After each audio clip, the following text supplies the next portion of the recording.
Hey, what's going on? My name's Johnny, and this is my review for SideQuesting for the game Blacktail. Blacktail is I would say it's like a first-person adventure game from a developer in Poland called PARASIGHT, and it's published by Focus. And I played it on the Steam version. Let's talk about the story. The story is it's very fantastical. It's very storybook, very fairy tale stuff like that. It is the story of Yaga, who is a child, probably like middle school age, although it's set in the past. It's not necessarily, there wouldn't be a middle school in wherever this is set. But it's based off of Slavic lore. It kind of does like the prequel to who the Baba Yaga is, but you play as a character named Yaga. Yaga is like I said, probably like an 11, 12, 13-year-old girl, and she is exiled from the village for, I think, having some sort of powers or something like that. They think she's a witch or something like that. And she was sort of blamed for the disappearance of other children. So she's on the search for her missing sister and other friends that she needs to find. Basically, she gets in sort of all these trials and tribulations along the way. And she, very early in the game, you come across a shack, Baba's shack. And you suddenly hear a voice, which is voiced by the same voice actor as Meg in Hades. And she's sort of a sarcastic sort of presence, not necessarily helpful, not necessarily malevolent, but she's with you the whole time.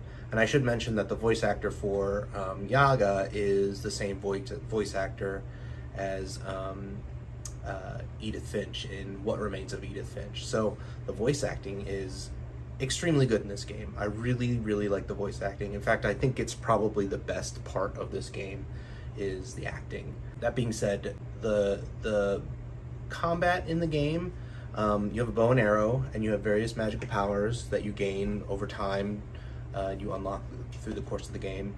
You gain more abilities for your bow. You gain all sorts of other stuff. Now, I want to sort of express that the combat is really not the main focus of the game. The main focus of the game, to me, I feel like, is just sort of experiencing this level of Slavic lore, folklore, in a very personal way. So you are, experiencing these various creatures that could be mischievous or like fairies, or there's like talking mushrooms, there's talking ants that are evil and want to take over the above ground that you can help if you want. And yeah, there's various other characters. There's like trolls and stuff and goblins and all these other things. And basically, like, you're sort of like this, you're the main character of the game, so like they give you problems and you solve them.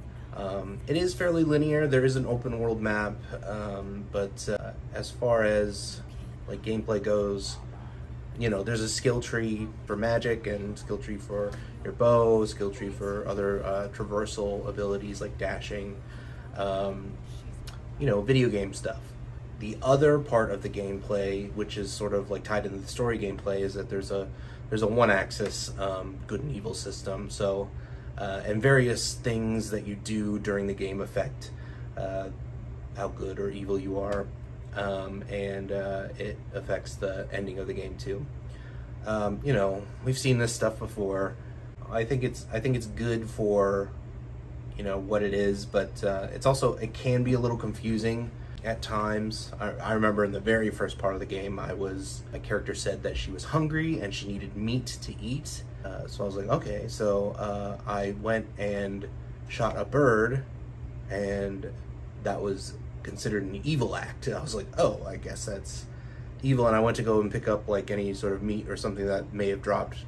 No meat.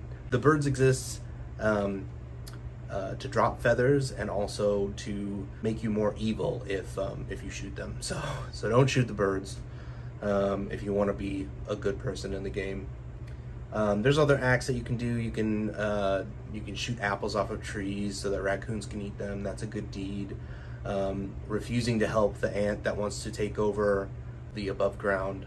That is also a good deed. There's lots of other things like that.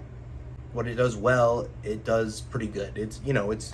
I don't feel that the combat is that great, and I don't feel that if you're looking for something that has a deep combat system or deep anything like that, it's not something for you. Or even like the morality system. If you want something that's more interesting as far as like a morality system, I would say even like Mass Effect is a lot better than that. Better in that aspect than this game, even though it's the same sort of one-axis morality system. That being said, I'm a bit underwhelmed with the game. It is not for me, for sure. I would say that it's a solid 7 out of 10.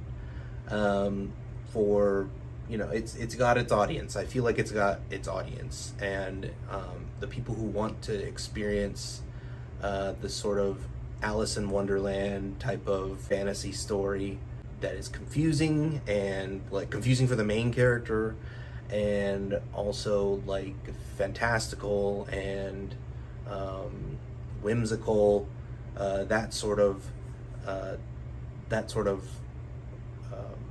tone, then that game might be right for you. In fact, I think I think this game is for like middle school type kids. I think that there's like enough maturity there that middle school demographic type kids would enjoy, and also it's not too dark or crazy or scary, and it's not too baby like. It's not Sesame Street. Yeah, I think that's all I got to say about it. Blacktail is on Windows, it's on PlayStation 5, it's on Xbox Series X/S. It came out December 15th, 2022. All right, this is Johnny for SideQuesting. Thanks for watching. Peace out.